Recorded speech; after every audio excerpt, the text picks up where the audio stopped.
Je ne réfléchis pas du tout, c'est Mahtoub Lounès.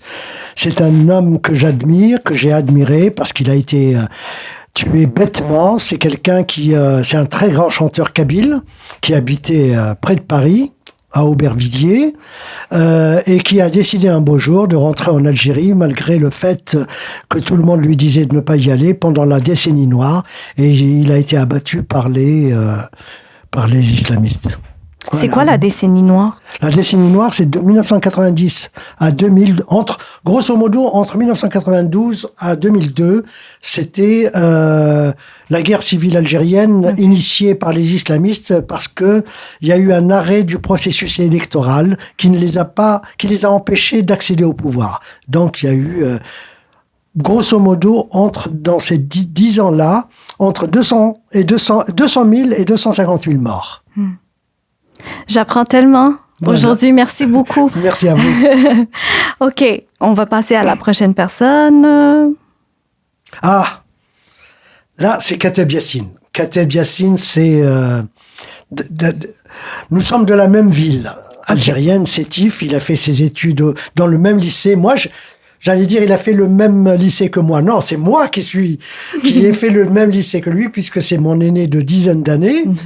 Et il a écrit un roman qui est un des plus grands romans francophones de la planète, qui s'appelle Nejma, et ma fille s'appelle Nejma.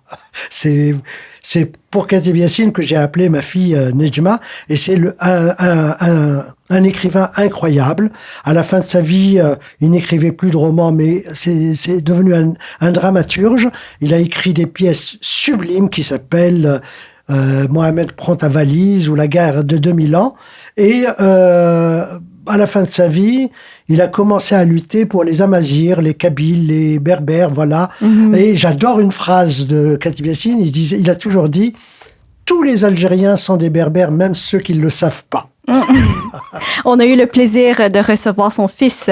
Oui, il y a 2-3 semaines. Amazir Kateb. Amazir Kateb, oui.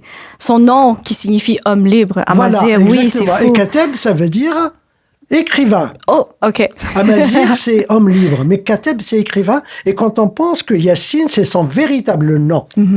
Voilà. Donc. Alors, on passe à la prochaine personne. Ça, c'est vous.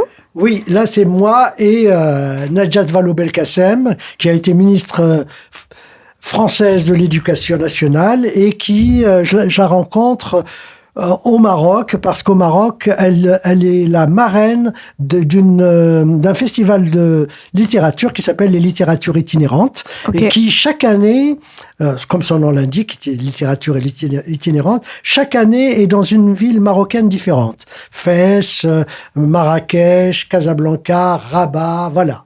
Et c'est là-bas que je la rencontre. Vous avez parlé un peu de quoi? Est-ce que vous vous souvenez? Beaucoup de littérature. Énormément de littérature. Et c'est une femme charmante. Oui, ça paraît. Elle est radieuse. Oui. Ah, là, ouais. Là, c'est la personne... Alors, Christiane Taubira a été ministre de la Justice en France, sous la présidence de François Hollande. Et elle est succulente. Elle est vraiment succulente. Et elle m'a dit une phrase que je n'oublierai jamais. Un jour, on s'est vus, puis on s'est embrassés pour se dire au revoir. Et elle m'a dit, Kamel, tu m'appelleras. Je lui ai dit oui. Et elle me dit, parce que, figure-toi, ça ne sert à rien de s'aimer si on ne se voit pas. Et j'ai trouvé ça extraordinaire. Mais finalement, on ne se voit pas, puisqu'elle habite en Guyane. Elle est retournée en Guyane. OK. Voilà. Mais vous l'avez trouvé très sincère. Ah oui, tout à fait, oui. Même si philosophiquement, politiquement, nous ne sommes pas du même bord. OK. Voilà. Là, c'est... vous allez me faire pleurer.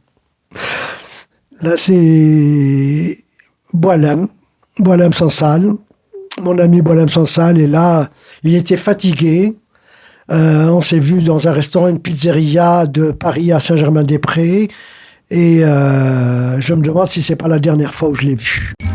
Radio Azul International, la radio sans frontières.